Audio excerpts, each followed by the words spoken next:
নমস্কাৰ এই মুহূৰ্তত আহি পৰিছে ৰাতিপুৱাৰ কেইবাটাও ফিক্স ব্ৰেকিং নিউজ। আজি হৈছে 5 জুন। অৰুণোদয় আঁচনিক লৈ কোনো ধৰণৰ দুৰ্নীতি নহয়, সকলোৱে বেংক একাউণ্টত ৩,০০০ টকা সোমাই দিব। অসমৰ মুখ্যমন্ত্ৰী ডক্টৰ হিমন্ত বিশ্ব শৰ্মাৰ চৰকাৰৰ বৃহৎ ঘোষণা। যদি আপুনি চৰকাৰী কৰৰ বাবে আবেদন কৰিছে, সকলোৰে একাউণ্টত চৰকাৰী কৰ টকা সোমাব। অতি শীঘ্ৰে এই 7বিধ নথি পত্ৰ আপুনি সাজু কৰি ৰাখক। যদি আপোনাৰ ৰেচন কাৰ্ড আছে, তেনে ক্ষেত্ৰত বেংক একাউণ্টত 20,000 টকা এককালীন সাহায্য লাভ কৰিব। কেনেকৈ কৰিব আপুনি ৰেজিষ্ট্ৰেশ্যন?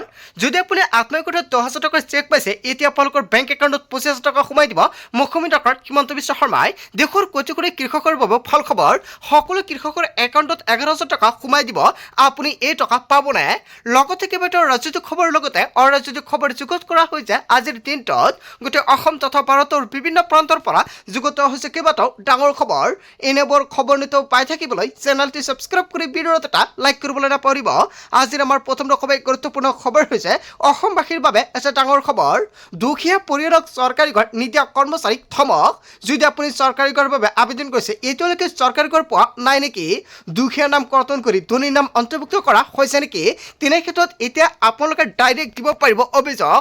চৰকাৰৰ ফালৰ পৰা বৃহৎ সিদ্ধান্ত গ্ৰহণ কৰিছে। ধনী মানুহৰ নাম তালিকাত ভৰাই বিপদত পৰিছে BDO সহ কৰ্মচাৰী। কোনেও তালিকাৰ পৰা আঁতৰাব নোৱাৰিব দুখীয়াৰ নাম। যদি আপোনাৰ গাঁও বা অঞ্চলত এনেধৰণৰ দুৰ্নীতি হৈছে, নিশ্চয় কমেণ্ট বক্সত জনাই দিব। লগে লগে চৰকাৰৰ ফালৰ পৰা ব্যৱস্থা গ্ৰহণ কৰিব। ঘৰ দিছে প্ৰধানমন্ত্ৰী, মুখ্যমন্ত্ৰীয়ে কাৰো বাপেকৰ সম্পত্তি নহয় বুলি এনেকুৱাকৈ ধমক। কোনেও নিজৰ পকেটৰ পৰা ধন দিয়া নাই। দুখীয়া পৰিয়ালক ঘৰ পাবই লাগিব। যদি আপোনাৰ গাঁও বা অঞ্চলত এতিয়ালৈকে কোনোৱে চৰকাৰী ঘৰ পোৱা নাই, চৰকাৰী ঘৰৰ বাবে জিঅ' টেকিং কৰিছে নেকি?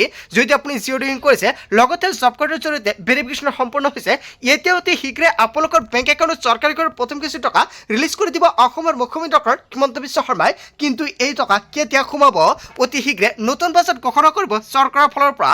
বাজেট ঘোষণা কৰাৰ পিছতে সকলোৰে একাউণ্টত পোনে চৰকাৰী ঘৰৰ প্ৰথম কিছু টকা ৰিলিজ কৰা হ'ব। দুখীয়া মহিলাক অৰুণোদয় দিবই লাগিব। আপোনাৰ গাঁও বা অঞ্চলত দুখীয়া মহিলা আছে নেকি? অৰুণোদয় আঁচনিৰ পৰা বঞ্চিত হৈছে নেকি? সকলোৱে লাভ কৰিব নতুনকৈ অৰুণোদয় আঁচনি।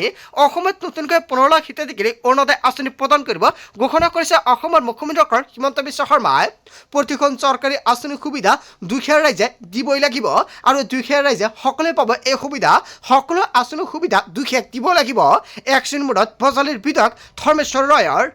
হয় বন্ধু বান্ধৱীসকল, এটা ডাঙৰ খবৰ আহি পৰিছে আপোনাৰ গাঁও বা অঞ্চলত। যদি চৰকাৰী ঘৰ পোৱা নাই, অতি শীঘ্ৰে নতুনকৈ কৰিব পাৰিব আধাৰ কাৰ্ডৰ সহায়ত জিঅ' টেকিং। আৰু যিসকলে অৰুণোদয় আঁচনি পোৱা নাই, সেইসকলে হিতাধিকাৰী নতুনকৈ অৰুণোদয় আঁচনিৰ বাবে অন্তৰ্ভুক্ত কৰিব পাৰিব নিজৰ নাম। যিসকলৰ তালিকাত নাম অন্তৰ্ভুক্ত হৈছে, অৰুণোদয় আঁচনি টকা কেতিয়া লাভ কৰিব? 2 দিনৰ ভিতৰতে আপোনালোকৰ বেংক একাউণ্টত অৰুণোদয় আঁচনি টকা ৰিলিজ কৰিব অসমৰ মুখ্যমন্ত্ৰী ডক্টৰ হিমন্ত বিশ্ব শৰ্মাই। সেয়েহে আজিৰ ভিতৰত যিমান পাৰে সকলোকে শ্বেয়াৰ কৰি জনাই দিয়ক।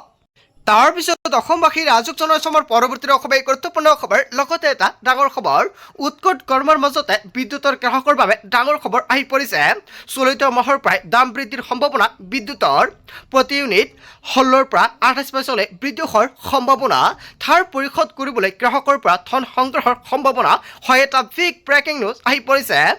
215 কোটিৰো অধিক ধাৰ আছে APDCLৰ আৰু 10 মাহৰ ভিতৰতে গ্ৰাহকৰ পৰা আদায় কৰিব কোটি কোটি টকা। আৰু FPPPৰ নামত এতিয়া কোম্পানীসমূহক 215 কোটি টকা দিবলৈ আছে APDCLে। 2 মাহৰ ভিতৰতে এই ধন গ্ৰাহকৰ পৰা সংগ্ৰহ কৰিবলৈ বিচাৰিছিল APDCLে, কিন্তু এই ধন আদায়ত বাধা প্ৰদান কৰিছে বিদ্যুৎ নিয়ামক আয়োগৰ। আৰু উৎকট গৰমৰ মাজতে বিদ্যুতৰ গ্ৰাহকৰ বাবে ডাঙৰ খবৰ আহি পৰিছে। বিদ্যুতৰ মাছৰ বিদ্যুৎ লৈ জনতাই কি ক'ব? জনতাৰ মন্তব্যটো নিশ্চয় কমেণ্ট বক্সত জনাই দিব। লগতে আপোনাৰ ঘৰত বৰ্তমান সময়ত বিদ্যুৎ বিল কেনেকুৱা আহে, বেছি আহে নে কম আহে, নিশ্চয় কমেণ্ট বক্সত জনাই দিব। তাৰ পিছত অসমবাসীৰ ৰাজক জনসমৰ পৰৱৰ্তী খুবেই গুৰুত্বপূৰ্ণ খবৰ, লগতে এটা ডাঙৰ খবৰ। দেশত আহি আছে ভয়ংকৰ আৰ্থিক চুনামি। জনতাৰ ভয়ত ভিতৰত কঁপিছে সমগ্ৰ চিষ্টেম। দেশত এনেকুৱা আৰ্থিক সংকট আহিব জনতাই কেতিয়াও দেখা নাই। যি চিষ্টেমক মোদীয়ে কণ্ট্ৰল কৰিছিল, সেই চিষ্টেম মোক তথ্য দিছে, এনেকুৱাকৈ বৃহৎ মন্তব্য কৰিছে ৰাহুল গান্ধীয়ে। মোদী অমিত শ্বাহ বিজেপিৰ মন্ত্ৰীকলা অৰ্থৰ তথ্য আমাৰ হাতত আছে বুলি এনেকুৱাকৈ বৃহৎ মন্তব্য কৰিছে ৰাহুল গান্ধী। এইবছৰৰ ভিতৰত মোদী প্ৰধানমন্ত্ৰী হৈ নাথাকিব, এনেকুৱাকৈ ৰাহুল গান্ধী কেইবাটাও বৃহৎ মন্তব্য কৰিছে। দেশৰ আৰ্থিক ব্যৱস্থাত চিষ্টেমক লৈ পিছপৰক কংগ্ৰেছৰ যুৱৰাজৰ। ৰাহুল গান্ধীয়ে ফাদিল কৰিলে ভয়ংকৰ তথ্য। আচলতে ৰাহুল গান্ধীয়ে যিকেইটা মন্তব্য কৰিছে, জনতাই কি ক'ব? দেশত আহি আছে ভয়ংকৰ আৰ্থিক চুনামি। আচলতে দেশত আৰ্থিক চুনামি আহি আছে নেকি? ভাৰতবৰ্ষৰ পৰৱৰ্তী প্ৰধানমন্ত্ৰী কাক বিচাৰে? ৰাহুল গান্ধীক বিচাৰে? প্ৰধানমন্ত্ৰী নৰেন্দ্ৰ মোদীক বিচাৰে? আপোনালোকৰ মন্তব্য নিশ্চয় কমেণ্ট বক্সত জনাই দিব আৰু আজিৰ ভিডিঅ' যিমান পাৰে সকলোকে শ্বেয়াৰ কৰিব। তাৰ পিছত অসমবাসী ৰাজুক জনাইছে আমাৰ পৰৱৰ্তী অসমীয়া গুৰুত্বপূৰ্ণ খবৰ, লগতে এটা ডাঙৰ খবৰ। প্ৰথমবাৰলৈ ৰাজপথত নামিব কক্ৰচ জনতা পাৰ্টি। কক্ৰচ পাৰ্টিৰ প্ৰতিবাদত কমিব দেশ। 6 জুনত দিল্লীৰ যন্তৰ মন্ত্ৰত কক্ৰচ পাৰ্টিৰ প্ৰতিবাদ হয়। কাইলৈ ভয়ংকৰভাৱে সাব্যস্ত কৰিব ভয়ংকৰ প্ৰতিবাদ। ধৰ্মেন্দ্ৰ প্ৰধানৰ পদত্যাগৰ দাবীৰে কক্ৰচ পাৰ্টিৰ ভয়ংকৰ প্ৰতিবাদ সাব্যস্ত কৰিব। নিট কেলেংকাৰীক লৈ কক্ৰচ পাৰ্টিয়ে কঁপাব যন্তৰ মন্তৰ। ছ'চিয়েল মিডিয়াৰ পৰা ৰাজপথত নামিবলৈ সাজু হৈছে কক্ৰচ পাৰ্টিয়ে। হাজাৰ হাজাৰ যুৱক যুৱতীয়ে ছাত্ৰ ছাত্ৰীয়ে অংশগ্ৰহণ কৰিব প্ৰতিবাদত। দুৰ্নীতি বিৰোধী প্ৰতিবাদী কাৰ্যসূচীলৈ মুকলি সমৰ্থন। প্ৰতিবাদী কৰ্মসূচীত অংশগ্ৰহণ কৰিব প্ৰতিষ্ঠাতা অভিজিত দীপকায়েও। কেৱল এয়াই নহয়, ইতিমধ্যে 3গৰাকী মুখপাত্ৰ নিয়োগ কৰিছে কক্ৰচ পাৰ্টিয়ে আৰু প্ৰতিবাদত অংশগ্ৰহণ কৰিব সমাজকৰ্মী সুমন ৱাচুংকে। কেৱল এয়াই নহয়, প্ৰথমবাৰলৈ ৰাজপথত নামিব কক্ৰচ পাৰ্টিয়ে। ইয়াৰ বিষয়ে জনতাই কি ক'ব? যদি জনতাৰ কিবা মন্তব্য কৰিবলগা থাকে আপোনালোকৰ মন্তব্যটো নিশ্চয় কমেণ্ট বক্সত জনাই দিব। তাৰ পিছত অসমবাসী ৰাজুক জনাইছে আমাৰ পৰৱৰ্তী অসমীয়া গুৰুত্বপূৰ্ণ খবৰ, লগতে এটা ডাঙৰ খবৰ। মছজিদত বিজেপি জিন্দাবাদ ধ্বনি দিলে মিয়াসকলে। হয়, এটা বিগ ব্ৰেকিং নিউজ আহি পৰিছে। অনাগত দিনত বিজেপিৰ লগত থাকিব বুলি ল'লে শপত গ্ৰহণ। মছজিদতে আল্লাহৰ নামত শপত বাক্য কৰিলে মিয়াসকলে। বিজেপিৰ লগত নাথাকি আমি ভুল কৰিলোঁ বুলি এনেকুৱাকৈ বৃহৎ মন্তব্য কৰিছে মিয়া সমাজে। বিজেপিৰ লগত নাথাকি ভুল কৰাৰ বাবে আমি ক্ষমা বিচাৰিছোঁ। আজি আমি শপত লৈছোঁ, অনাগত দিনত আমি বিজেপিৰ লগত থাকিম। লখিমপুৰ কাকৈ ৰাজগড়ৰ মছজিদত বিজেপিৰ জিন্দাবাদ শ্লোগান। আল্লাহৰ ওপৰত শপত খাই নিজৰ ভুল স্বীকাৰ কৰিছে মিয়াসকলে। মছজিদত বিজেপি জিন্দাবাদ ধ্বনি দিলে মিয়াসকলে। হয়, এটা বিগ ব্ৰেকিং নিউজ আহি পৰিছে। তাৰ পিছত অসমবাসী ৰাজুক জনাইছে আমাৰ পৰৱৰ্তী অসমীয়া গুৰুত্বপূৰ্ণ খবৰ, লগতে এটা ডাঙৰ খবৰ। হেলমেট নিপিন্ধা বাইক আৰক্ষীৰ বিপদ নিশ্চিত। হেলমেট অবিহনে বাইক চলালে জব্দ হ'ব বাহন। নিয়ম নমনা বাইক চালকৰ বাইক ৰাখিব লাগিব থানাত। এটা বিগ ব্ৰেকিং নিউজ আহি পৰিছে। যদি আপোনাৰ ঘৰত দুচকীয়া বাহন আছে তেনে ক্ষেত্ৰত আজিৰ পৰা আপুনি সাৱধান হওক, কিয়নো দুচকীয়া বাহনক লৈ কেইবাটাও নতুন নিয়ম সলনি হৈছে। এই মাহৰ বাবে প্ৰশাসনে জব্দ কৰিব আপোনাৰ বাইক। আগতে হেলমেট নোহোৱাকৈ গাড়ী চলালে আপুনি 1000 টকাৰ জৰিমনা দিব লাগিছিল। এতিয়াৰ পৰা আপোনাৰ বাহন 1 মাহলৈকে ৰাখিব পাৰিব থানাত। 20ৰ পৰা 25 বছৰীয়া যুৱকৰ বাবে বাইকৰ স্পীড লিমিট নিৰ্ধাৰণ কৰা হ'ব। হেলমেট নিপিন্ধিলে জৰিমনা বিহি আৰক্ষীয়ে জব্দ কৰিব বাহন। বাইক আৰক্ষী সক্ৰিয় নীতি ঘোষণা কৰিছে বিধায়ক ভূপেন বৰাই। পথ দুৰ্ঘটনা ৰোধৰ বাবে এই পদক্ষেপ ঘোষণা কৰিছে ভূপেন বৰাই। হেলমেট নিপিন্ধা বাইক আৰক্ষীৰ বিপদ নিশ্চিত। আপুনি হেলমেট নোহোৱাকৈ বাইক চলাই নেকি?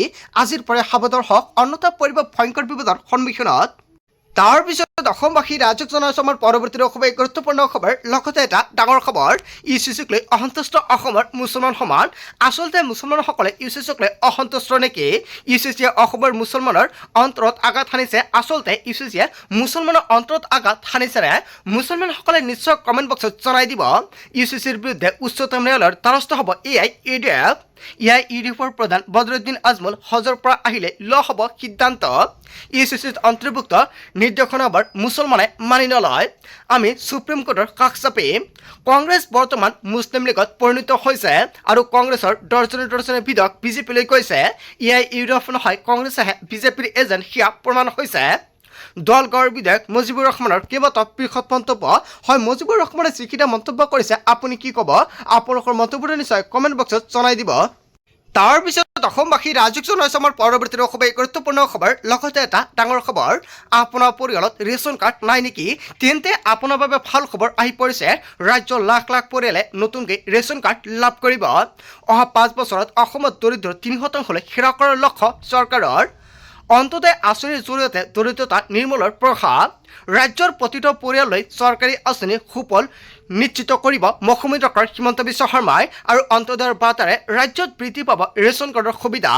প্ৰতিটো দৰিদ্ৰ পৰিয়ালক খাদ্য সুৰক্ষাৰ আওতালৈ অনাৰ লক্ষ্য চৰকাৰৰ। অধিক পৰিয়ালক ৰেচন কাৰ্ড প্ৰদান কৰি দৰিদ্ৰতাৰ বিৰুদ্ধে চৰকাৰে শক্তিশালী যুঁজ দিব।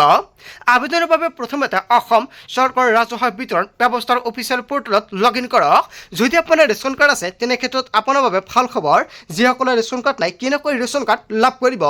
নতুন নাম যোগ কৰিবলৈ নিৰ্ধাৰিত আবেদন পত্ৰখন আপুনি প্ৰথমতে বাছনি কৰক। আবেদনত ঘৰৰ মুৰব্বীৰ সৈতে নতুন সদস্যৰ সম্পৰ্কে সেয়া আপুনি স্পষ্টকৈ লিখিব লাগিব। নতুন সদস্যৰ আধাৰ কাৰ্ডৰ কপি দাখিল কৰাটো বাধ্যতামূলক। সদস্যজনৰ জন্মৰ প্ৰমাণপত্ৰ বা ভোটাৰ কাৰ্ডৰ প্ৰতিলিপি সংলগ্ন কৰক। বিবাহিত মহিলাৰ ক্ষেত্ৰত আগৰ ৰেচন কাৰ্ডৰ পৰা নাম কৰ্তনৰ প্ৰমাণপত্ৰ দাখিল কৰক। আবেদনৰ সৈতে পৰিয়ালৰ মূল ৰেচন কাৰ্ডখনৰ এখন ফটোকপি জমা দিয়ক। আবেদন পত্ৰত সদস্যৰ নাম, বয়স আৰু পিতৃ মাতৃৰ নাম নিখুঁতভাৱে লিখি দিয়ক আৰু পৰিয়ালৰ মুৰব্বীৰ শেহতীয়া পাছপোৰ্ট সাইজৰ ফটো আবেদনত লগাই দিয়ক। সকলো নথিপত্ৰ শুদ্ধকৈ আপুনি যোগান বিভাগৰ কাৰ্যালয়ত জমা দিয়ক আৰু আপুনি ওচৰৰ CSC কেন্দ্ৰৰ জৰিয়তে অনলাইনতে আবেদন কৰিব পাৰিব। সংশ্লিষ্ট বিষয়ে আপোনাৰ সকলো নথিপত্ৰ পৰীক্ষা কৰি চাব। তথ্য সঠিক হ'লে অতি কম সময়ৰ ভিতৰতে নাম অন্তৰ্ভুক্ত হ'ব। আপোনাৰ নাম অন্তৰ্ভুক্তৰ পাছত অনলাইনৰ পৰা নতুন ডিজিটেল ৰেচন কাৰ্ড আপুনি ডাউনলোড কৰক আৰু তাৰ পিছতে আপুনি নতুনকৈ ৰেচনৰ চাউল পাই থাকিব। আজিৰ ভিডিঅ' যিমান পাৰে শ্বেয়াৰ কৰক। তাৰ পিছত অসমবাসী ৰাজক জনাইছমৰ পৰৱৰ্তী অসমে গুৰুত্বপূৰ্ণ খবৰ, লগতে এটা ডাঙৰ খবৰ। মে' মাহতে 8,000ৰো অধিক পৰিয়ালে লাভ কৰিছে নতুনকৈ কানেকশ্যন। শীঘ্ৰে বিনামূলীয়াকৈ সৌৰশক্তিৰ বাবে আপুনি কৰক আবেদন। আপোনালোকে নিশ্চয় জানে বৰ্তমান সময়ত পুনৰ APDCL এটা ডাঙৰ সিদ্ধান্ত গ্ৰহণ কৰিছে, কিয়নো APDCLৰ বৰ্তমান যিটো আপুনি আগতে কিমান ইউনিটত কিমান টকা দিছিলে আৰু ইয়াক লৈ কিন্তু চৰকাৰে গুৰুত্বপূৰ্ণ সিদ্ধান্ত গ্ৰহণ কৰা হৈছে। পুনৰ বৃদ্ধি পাব মাচুল। 18ৰ পৰা 28 বছৰলৈকে বৃদ্ধি হোৱাৰ সম্ভাৱনা।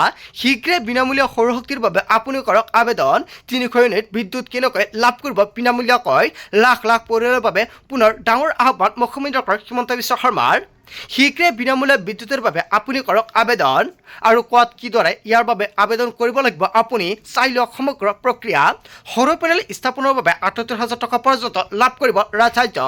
16 প্ৰিণ্ট আৰু অতি সৰল পঞ্জীয়ন প্ৰক্ৰিয়াৰে লাভ কৰিব এই সুবিধা।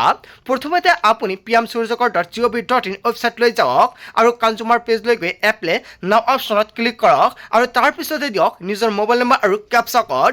ভেৰিফিকেশ্যনৰ পাছত দিব লাগিব নাম, ৰাজ্য, জিলাৰ নাম আৰু ইয়াৰ পিছতে দিব লাগিব ইমেইল ID। মোবাইলত অহা OTP সন্নিৱিষ্ট কৰি ক্লিক কৰক ছেভ অপশ্যনত আৰু ইয়াৰ পিছতে ৰাজসাহায্য লাভৰ বাবে আপুনি সন্নিৱিষ্ট কৰিব লাগিব বেংক একাউণ্টৰ তথ্য। সকলো তথ্য পাতি অনুমোদন হোৱাৰ পিছতে আপোনাৰ মোবাইললৈ আহিব মেছেজ আৰু বেংক কৰ্তৃপক্ষৰ সৈতে যোগাযোগৰ পিছতে আপোনাৰ একাউণ্টত সোমাব ৰাজসাহায্যৰ ধনৰাশি। বন্ধু বান্ধৱীসকল, আজিৰ মূল ভিডিঅ'খনত আপোনালোকক এইখিনি সৰু এটা ইনফৰমেশ্যন দিবলগীয়া আছিলে। ভিডিঅ'টি ভাল লাগিলে লাইক, কমেণ্ট, শ্বেয়াৰ কৰক। থেংক ইউ ফৰ ৱাচিং ফুল ভিডিঅ'।